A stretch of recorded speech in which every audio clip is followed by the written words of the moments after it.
जय मसीह। नमस्कार, आप लोग का भाई डेविड खालको। ये महीना हम एक्सेप्ट द चैलेंज विषय में देख रहे हैं।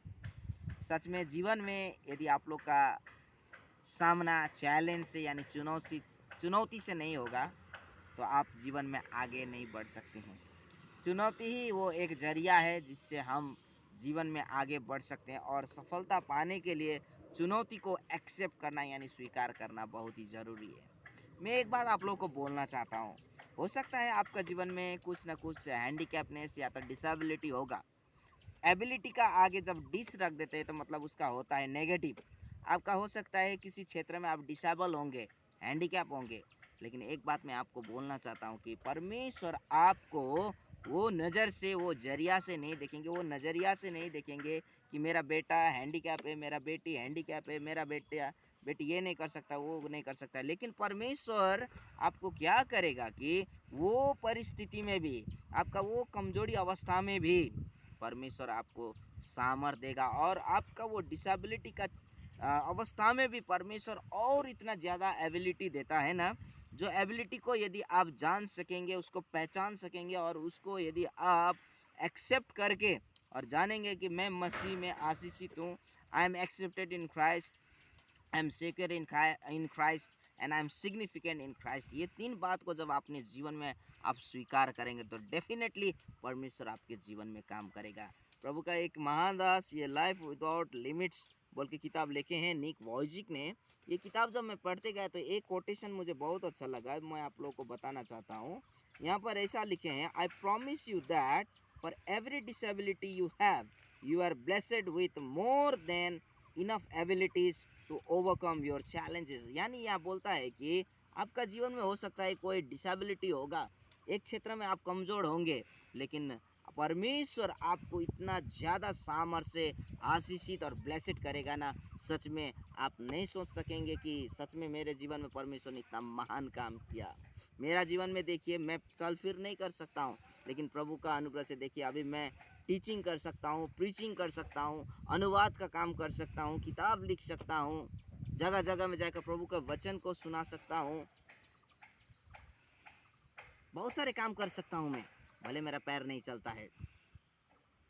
क्यों? क्योंकि मैंने मसीह को जाना है और वो चैलेंज को मैंने मेरे जीवन में एक्सेप्ट किया। इसलिए प्रभु मेरे आदरणीय प्रिय, में एक वचन आपको मैं बीच में बोलना चाहता हूँ।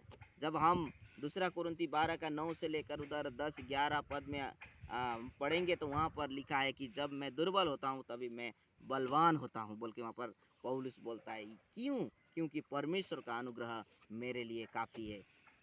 मैं अंत में एक बात बोलना चाहता हूँ, जब आप अपने जीवन में चैलेंज को एक्सेप्ट करेंगे ना तो परमेश्वर का ग्रेस आपको इनफ रूप से देगा, इतना ज़्यादा देगा कि नहीं। जिस प्रकार हम समुद्र का पानी को यदि हम 10 बाल्टी छोड़ दीजिए, 10 गाड़ी भी छोड़ दीजिए, 1000 गाड़ी भी लाइए, समुद्र का पानी आप लाने से कोई भी आपको ऑब्जेक्शन नहीं करे, क्योंकि वहाँ पर अथाह पानी है ना। परमेश्वर का अनुग्रह भी, परमेश्वर का ग्रेस भी आपके लिए वैसा ही सफिशिएंट है, इनफ है, अबाउंडिंग है, अबाउंडेंटली है। इसीलिए प्रभु में मेरा आदरणीय प्रियो, मैं एक बात बोलना चाहता हूँ। आप आज ये नहीं सोचिए मैं तो कमज़ोर हूँ, मैं निर्बल हूँ, मैं हैंडीकैप हूँ, मैं ये नहीं कर सकता हूँ, मैं ये क्षेत्र में कमज़ोर हूँ। मत सोचिए, आपका दुर्बलता को परमेश्वर के हाथ में रख दीजिए, और जब आपका दुर्बलता परमेश्वर के हाथ में रखेंगे, आपका कमजोरी को, आपका वीकनेसेस को परमेश्वर के हाथ में रखेंगे, तो परमेश्वर वो वीकनेसेस को परमेश्वर स्ट्रेंथ में यानी बल में, सामर्थ्य में परिवर्तन करेगा। और ये काम पवित्र आत्मा का सामर्थ्य से होता है। पवित्र आत्मा को अपने जीवन में आने दे। इसलिए अंत में मैं ये बोलना चाहता हूँ, एक्सेप्ट द चैलेंज को एक्सेप्ट करें, उससे भागे मत।